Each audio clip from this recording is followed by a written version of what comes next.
Haven Arrest Missionary Baptist Church presents Union Gospel Presses Sunday School Lesson number 8, Sunday, July 21st, 2019.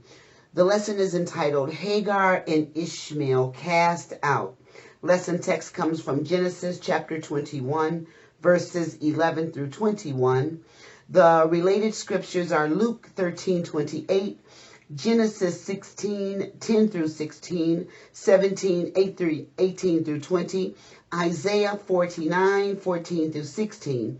The place is Canaan. The time is 2062 BC. Have you ever noticed that we can get ourselves into some pretty fine messes? The consequences of our sins have long-lasting effects, and at times it seems that we will never get out of the trouble we created for ourselves.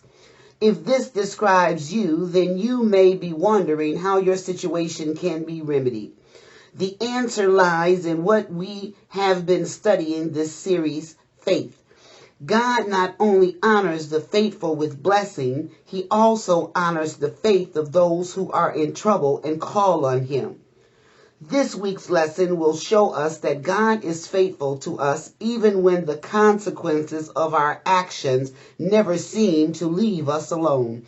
Today's aim, facts, to recognize that the consequences we face from our sin can have a long-lasting effect. Principle, to remember that God still loves you even when you sin. Application, to call on God in faith even when the consequences of your sin still linger. Practical points. 1. Obedience to God's will can be difficult when human conflicts arise. Genesis 21:11. 2. Believers must focus on God's priorities to overcome distractions in their lives. Verses 12 to 13. 3. God's people should show his love and compassion to others in times of trial. Verse 14. 4. God remembers and protects those who have been rejected by man. Verses 15 through 18. 5. In our darkest hours, God can open our eyes to resources we have never seen before. Verse 19. 6. God gives a future hope to those who have been written off by others. Verses 20 through 21. Golden text. God said unto Abraham, let it not be grievous in thy sight because of the lad, and because of thy bondwoman. In all that Sarah has said unto thee, hearken unto her voice. For in Isaac shall thy seed be called. Genesis 21:12. Today we have 3 lesson outlines. The first is God's will can be hard. Genesis 21:11 through 14. The second is God's ways can be encouraging. Genesis 21:15 through 19. And the third is God's presence can be realized. Genesis 21:20-21. Introduction. You have probably heard about the little boy riding in the back seat of his daddy's car who had been told several times to sit down. Finally, the father threatened that if he did not sit down, he was going to stop the car and give him a spanking. The little boy reluctantly sat down but remarked, I might be sitting down on the outside, but I'm still standing up on the inside. Many children struggle to submit to the will of their parents. Likewise, many believers struggle to submit to the will of God. Parents usually demand obedience from their children because ultimately it is for their own good. God's demands, too, are for our own good, but sometimes we try to rationalize our way around them. At other times, we obey, but very reluctantly. God has not promised that his will is always easy and comfortable. God's will can be hard. Genesis 21:11. And the thing was very grievous in Abraham's sight because of his son. Verse 12. And God said unto Abraham, let it not be grievous in thy sight because of the lad, and because of thy bondwoman, in all that Sarah have said unto thee, hearken unto her voice, for in Isaac shall thy seed be called. Verse 13. And also of the son of the bondwoman will I make a nation, because he is thy seed. Verse 14. And Abraham rose up early in the morning and took bread and a bottle of water and gave it unto Hagar, putting it on her shoulder and the child, and sent her away. And she departed and wandered in the wilderness of Beersheba. God's reassuring promise. Genesis 21:11 through 13. At the end of last week's lesson, we read that Sarah demanded of Abraham that he send Hagar and Ishmael away from the household because of what she had witnessed between Ishmael and Isaac. In some Mesopotamian law systems, in effect of that time, including the famous code of Hammurabi, neither a wife's son nor the son of a slave was to be put out of the home. On the other hand, some ancient Mesopotamian laws permitted sending away the servant and her son if they were given their freedom. Whatever the case might have been, Sarah insisted that Abraham send away Ishmael and his mother. She stated unequivocally, the son of this bondwoman shall not be heir with my son, even with Isaac, verse 10. While Abraham would naturally be reluctant to face potential legal ramifications regarding the inheritance, the thought of sending Ishmael away affected his parental relationship and feelings, making Sarah's demand extremely difficult to fulfill. How does one send away a beloved son without assurance of ever seeing him again? And the thing was very grievous in Abraham's sight because of his son, verse 11. He found himself in an extremely frustrating dilemma. It is somewhat difficult to understand Sarah's attitude in all this in light of the fact that she had originally suggested Abraham have a son with Hagar. Was there a character flaw here that kept her from believing that God would take care of things in spite of their wrong actions? Or was it simply motherly instinct kicking in to protect her own son? Her reference to Isaac as son, verse 10, instead of our son, did not help matters any, but instead probably made Abraham feel even worse. God knew and understood Abraham's dilemma and spoke to him immediately. He told him not to grieve excessively over Ishmael and his mother, because Isaac was the chosen seed through whom the covenant would be fulfilled. In spite of Sarah's attitude about everything, God was using her to accomplish his plans for Isaac. The Lord told Abraham he was to do what Sarah wanted, even though it was contrary to Abraham's feelings and would probably seem harsh to other people. Even though Ishmael was going to be put out of his home, God promised that he would still become a nation. God would do this because he was Abraham's seed, verse 13. We learn later that Ishmael became the father of 12 sons, just as Jacob did, 25:12 through 18. Abraham's difficult obedience, Genesis 21:14. God's reassurance was no doubt a source of strength to Abraham, who wasted no time in doing exactly what God told him. He got up early the next morning to send Hagar and Ishmael away. He did not send them out without provisions, however, but gave them bread and water to sustain them. He tenderly placed these provisions on Hagar's shoulders and then sent them on their way. We are left to imagine the upheaval in his emotions. We also need to reflect on what Hagar was experiencing.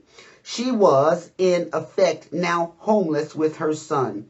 The statement that she wandered in the wilderness of Beersheba indicates that she roamed around uncertain of her route. Her general direction seems to have been south toward her homeland of Egypt, but there is really no clear indication that she traveled that far. The wilderness where she found herself was not inhabited at the time, but was probably used by nomads caring for their flocks. What we see in this incident is heartache on the part of everyone involved in accomplishing God's will. How often do we, too, have to face great difficulty in being obedient to Him? And yet, in the end, we discover that His ways and will are always the best for us. God's ways can be encouraging. Verse 15. And the water was spent in the bottle, and she cast the child under one of the shrubs. Verse 16. And she went and set her down over against him a good way off, as it were a bow shot, for she said, Let me not see the death of the child. And she set over against him and lifted up her voice and wept. Verse 17. And God heard the voice of the lad. And the angel of God called to Hagar out of heaven and said unto her, What aileth thee, Hagar? Fear not, for God hath heard the voice of the lad where he is. Verse 18. Arise, lift up the lad, and hold him in thine hand, for I will make him a great nation. Verse 19. And God opened her eyes, and she saw a well of water. And she went and filled the bottle with water and gave the lad drink. Painful realization, Genesis 21:15 through 16. Hagar, like most suddenly single parents, faced the challenge of having to survive alone, wandering aimlessly at first, having to make too little provision, cover too many needs, being forsaken by loved ones, and wondering if God still cared. Her desperation knew no bounds. It was not long before the water was gone, and she had no idea about where to get more. She was in a wilderness, after all, and water is not always available in such circumstances. As her son was apparently becoming severely dehydrated, Hagar laid him down beneath a desert bush. The word cast, verse 15, sounds harsh, and although it often means to throw away, it seems here to simply indicate that she left him there. Remember, Ishmael was a teenager and certainly capable of walking, unless he was very weak. Hagar left him under a shrub and then walked several yards away, about as far as an archer could shoot an arrow. There she sat down and wept loudly with deep, anguished moaning. Hagar was beside herself with hopelessness. She was sure Ishmael was going to die, and she could not stand the thought of witnessing that. Only parents who have seen their child go through something life-threatening can fully comprehend her feelings. Making it even more devastating was that she was totally alone, without the support and encouragement of anyone else. She loved her son dearly, but he was dying in the desert heat, and she was in total despair. Patient instruction, Genesis 21:17 through 18. At the moment of Hagar's deepest desperation, God showed up. How often He does that for us. We wish He would not wait so long to come to our aid, but when our faith is being tested almost to the unbearable degree of hopelessness, He comes, and we are reminded again that His timing is always perfect. God heard the voice of the lad and spoke to Hagar. Was Ishmael weeping? We are not told, but we assume he was crying out because of his condition. The angel of God may be another reference to the pre-incarnate Christ, or simply one of God's angels. This was not the first time Hagar had fled from home, nor the first time the Lord found her. On that first occasion of the angel's appearance to her, Hagar was asked where she had come from and where she was going. 16:8. After Hagar explained that she was fleeing from Sarai, she was told to return and submit, and assured that she would have many descendants. Verse 10.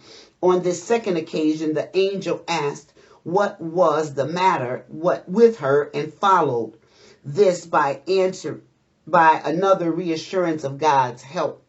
In spite of the reality of her uncertain future, God's angel told her not to be afraid. He informed her that God had heard Ishmael's voice from under that bush. She was to go to him and help revive him, knowing that God still intended to make a great nation of him. This experience was quite different from the time Hagar first met God in the wilderness, Genesis 16:7. 16 years before, she had found a fountain of water, but now she saw no hope at all. Apparently, Hagar had forgotten the promise God had made concerning her son, but Ishmael must have remembered them, for he called on the Lord for help. God heard the lad's cries and rescued them both for Abraham's sake.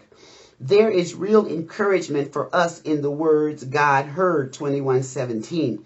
Sometimes God waits a long time before responding to our needs, but we can be sure he is aware of them and is willing to hear our pleas for help. Isaiah 40:28-31 reminds us that God, the Creator, ably gives strength to those who have none, and that they that wait upon the Lord shall renew their strength, mounting up to fly like eagles and persevering like runners and walkers who can finish their race or journey without becoming weary. Plentiful Provision, Genesis 21:19. Apparently, Hagar was so overcome with grief that she had failed to notice the well nearby, so God in his mercy enabled her to see it.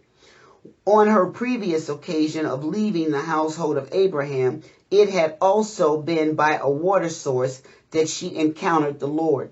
She was sitting beside a spring there in the wilderness, 16:7, and after God had spoken to her, she realized that he had been there all along and had seen her need. It was because of her experience there that the well came to be known as Ber Lahai Roa, meaning well of the living one who sees me, verse 17.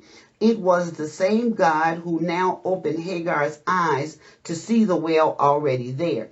It had been several years since her previous experience, and apparently over time she had forgotten the reassurance of God's constant presence and willingness to provide. However, she was now able to fill the water bottle and give Ishmael a drink, thus enabling him to survive, 21:19. Are we guilty sometimes of forgetting what God has promised when we are in the middle of a trial? In those times, we need to stop fretting and quietly wait for God to provide and give direction. God's presence can be realized. Verse 20. And God was with the lad, and he grew and dwelled in the wilderness and became an archer. Verse 21. And he dwelled in the wilderness of Paran, and his mother took him a wife out of the land of Egypt. Ishmael's growth, Genesis 21:20. 4 statements are made in this verse about Ishmael. First, the Lord was with him. Ishmael grew up under the protection of God, who was present with him during those years. This reminds us of the prayer of Jabez, who asked of God, "Oh, that thou wouldest bless me indeed and enlarge my coast, and that thine hand might be with me, and that thou wouldest keep me from evil, that it may not grieve me." 1 Chronicles 4:10. In response, God granted him that which he requested. The presence of God in our lives is far more valuable than we usually recognize. When Jabez asked that God's hand would be with him, he was pleading for God to always be near and give him the guidance he needed for serving him. And that is something we should all desire. The second thing we are told about Ishmael is that he grew. The interruptions in life that he had already known did not stop his normal growth. Under God's presence, he grew normally into adulthood and was kept safe from anyone who might have wanted to harm him. The third statement is that he lived in the wilderness. This was the wilderness of Paran, Genesis 21:21, located on the southern border of Canaan and the Sinai Peninsula, and not far from the wilderness of Shur, where he and Hagar had fled earlier, 16:7. The last thing mentioned about Ishmael here is that he became an archer. We have to assume that it was through this skill he was able to provide food for himself and his mother. Farming in the wilderness was not much of an option, so he developed a skill for hunting. Ishmael's wife, Genesis 21:21. The wilderness of Paran became Ishmael's home. The word translated dwelt means to sit down, implying settling or remaining. He was not a wandering nomad, but instead settled in one place and managed to provide for himself there. This area today is part of the land of Egypt. Since there was no longer a father for Ishmael, his mother took on the responsibility of finding him a wife. Hagar was from the land of Egypt, 16:1, so it was natural for her to look to that land for her son's mate. This makes it all but certain that the choice was not a godly woman, so any teachings that Ishmael received from Abraham in his early years would likely have been eventually forgotten. Although God fulfilled his promise to Ishmael of many descendants, they were not followers of the true God. There are lessons to be learned from all those involved in this incident. From Sarah, we learn that the lingering consequences of sin can turn us bitter and defensive. While we cannot undo what we have done in the past, we can grow in the Lord and see people in a different light and from a godly perspective. From Abraham, we learn that not everything in life is joyous, and sometimes we have to make painful decisions. From Hagar, we learn that no matter how dire life is, we are never left to face it without God. We can even learn from Ishmael. God always has a purpose for us, and it will be a blessing if we allow him to work things out for us. He is faithful to his promises and will accomplish his will for us. Questions. 1. What demand did Sarah make of Abraham, and how did he feel about it? 2. What did God say to Abraham to reassure him about what to do? 3. What did God promise Abraham about Ishmael, and why did he do that? 4. How quickly did Abraham obey, and what provisions did he make for Hagar and Ishmael? 5. Why did Hagar leave her son alone under a bush? 6. What prompted God to send his angel to speak with Hagar? 7. What did the angel tell Hagar to do? Why? 8. Why did Hagar need God's help to see the water nearby? 9. Living in the wilderness, how did Ishmael manage to find a wife? 10. What lesson can we learn from Ishmael in this passage? This concludes the Sunday School lesson for Sunday, July 21st, 2019. Thank you for listening. God bless.